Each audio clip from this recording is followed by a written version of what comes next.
Katrin Held.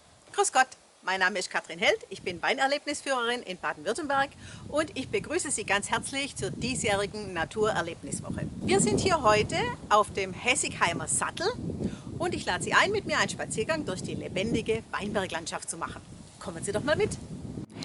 An den Weinstücken beginnen die Knospen schon ordentlich zu treiben.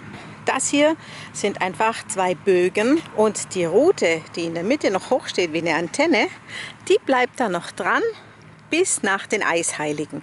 Immer wieder kommt es nämlich zu Bodenfrösten nachts und dann ist es ganz schlecht, wenn die neuen Triebe erfrieren. Diese Frostrute, die guckt ja oben hoch, das heißt, die Triebe, die an der Frostrute dran sind, die sind eben nicht so gefährdet. Und dann kann man im Notfall den geschädigten Trieb unten entfernen und die Frostrute vorsichtig nach unten biegen und mit der weiterarbeiten. Die Ebene fällt hier ganz schroff ab. Und hier sind wir an der schönsten Weinsicht 2016. Das Deutsche Weininstitut hat diesen Ort für auszeichnungswert befunden. Unterhalb der schönsten Weinsicht hat bis vor 100 Jahren noch eine Beweidung durch Schafe und Ziegen stattgefunden. Deshalb gibt es dort heute viele Kräuter, wie zum Beispiel die weiße Fetthenne, das Kelchsteinkraut und den schwarzen Mauerpfeffer. Der Übergang zwischen den einzelnen Kulturen ist oft recht fließend. Was hier so summt, sind die Bienen in dem Kirschbaum, der an der Ecke dieses Weinbergs steht.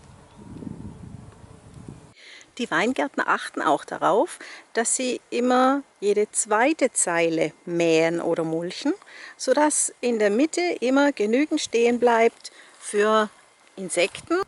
Diese bunten Taubnesseln müssen sagenhaft lecker schmecken. Hier haben wir eine Traubenhyazinthe. So ein Rosebusch macht ja was her. Nicht bloß, weil er hier die ansonsten leere Ecke schön füllt. Ein Rosenbusch ist auch eine Zeigerpflanze. Die Rosen sind nämlich empfindlicher als die Weinstöcke und wenn Mehltau auf der Rose auftaucht, dann weiß der Weingärtner, aha, jetzt muss ich meine Stöcke im Auge behalten und notfalls schützen. Hier schauen wir jetzt auf die Neckarschleife bei Mundelsheim. In der Ebene sind Weinberge, die man maschinell bewirtschaften kann. Aber dann beginnen die Steillagen des Käsbergs. Hier muss alles von Hand gemacht werden. Alles muss man reintragen an Werkzeugen und auch bei der Weinlese muss man alles raustragen. Das ist richtige Knochenarbeit. Wenn man einen fairen Preis bezahlen würde, dann müsste Wein aus Steillagen ungefähr 4- bis 5-mal so viel kosten wie der Wein aus den Weingärten in der Ebene.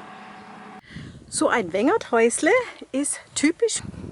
Hier hat man seine Geräte unterstellen können, auch mal Unterschlupf finden bei schlechtem Wetter oder Schatten zum Vespern.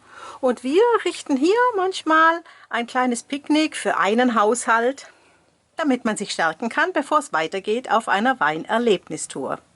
Auf der hohen Ebene kommt dann schon auch mal ein Acker und dann wieder ein Weinberg und dann wieder eine Streuobstwiese. Das führt auch dazu, dass hier sehr viele Tiere unterwegs sind, die zwischen den einzelnen Lebensräumen wechseln.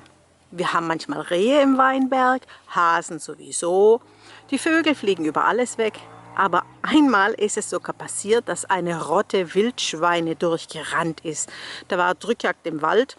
Und die haben einfach Reis ausgenommen und sind bei uns durchgaloppiert. Von da oben rüttelt noch der Sperber.